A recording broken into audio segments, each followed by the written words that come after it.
I'm Pt.2, and this is Comic Smack, your weekly, daily, all the time, anytime comic show where I give you your fix of everything you need to know from the world of comic books and superheroes. And on today's show, we are taking a closer look at Spider-Man Deadpool issue number 15, the second installment in the TIL Death Do US crossover event that started back in Deadpool. Let's hop on in together and find out what happens next, shall we? Okay, so as we join the comic, a lot has actually changed since Deadpool number 28. For one, Blade the Vampire Hunter and everyone's favorite Wesley Snipes look-alike has made it all the way from Mexico to Manhattan, seeing as he's the only one who actually answered Deadpool's call to fight the monster invasion. The ongoing gag, of course, being that regular people in New York City, in fact even the other heroes, don't really seem to be interested in this whole monster invasion as far as they're concerned. Monster invasion, didn't we already do that last week? A very fun little shade throw to the Monsters Unleashed event that's going on at Marvel right now. Together, Blade and Deadpool hit upon the idea that perhaps the key to stopping this monster invasion exists within the armory of the Helsing family, the famous vampire hunters. Blade lets us know that the last remaining heir to the Helsing family, go figure, actually lives in New York,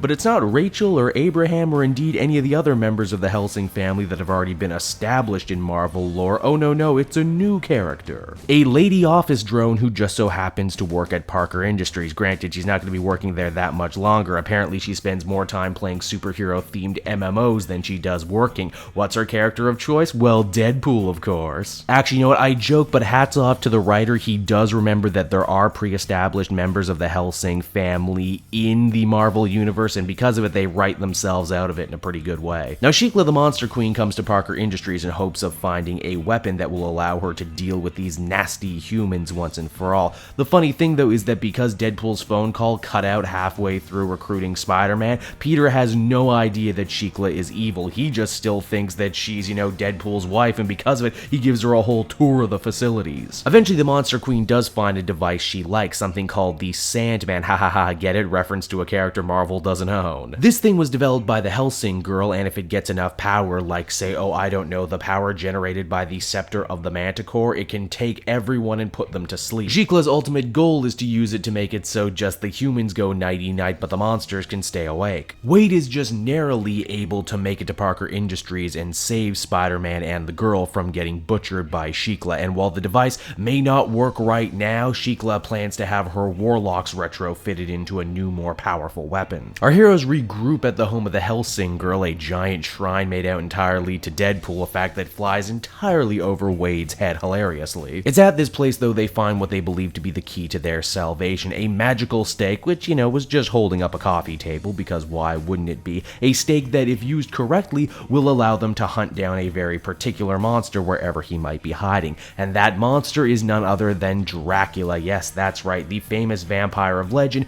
who, when we first met Shiklah, was trying to, get married to him. Well, there you have it, everybody, part 2 of this ongoing crossover, and overall I would say I was satisfied with this issue. I was a little disappointed, however, as someone who doesn't normally read Spider-Man Deadpool, that this one wasn't written by Joe Kelly. And Corin does fine in everything, it's just, that I felt there was a bit of a shift from the Duggan brand of Deadpool humor to this guy's particular brand of Deadpool humor. Mainly that this issue, leaned a lot harder on pop culture references and fourth wall breakery, all very good Deadpool stuff. Just, different than what Wade was doing and sounding like in the previous Deadpool issue. If I was to give the book any major credit, it would be in how the writer manages to balance all these guest characters. Blade is here and he's fun, but he doesn't steal focus. Heck, Spider-Man's name is on the cover, but even still, it's very firmly a story about Deadpool. As far as characterization goes, I'm a fan to see that Deadpool still, even through all this horrible stuff that's going on, loves his wife and is hoping that he might get some manner of reconciliation at some point, even if it kills him. Overall, I feel comfortable giving this one a 7 out of 10. It's enjoyable, but it's clear it's definitely the middle child of a much larger story. And hey, if you want to get caught up on the Till Death Do US crossover, then please check out what I got going on in this handy-dandy playlist I made just for you. Well, and everyone else, but mainly you. Or if that's not your particular brand of chimichangas, I've got lots of other great videos to offer on the channel. And if you want to stay up to date on everything I got happening on the channel, from new videos to new podcasts, then please, by all means, follow me on social media. I got Twitter, I got Facebook, I got Instagram. You can drink it all in, man. So until we meet again, everybody, I've been Pt.2, and I will see you in the next video.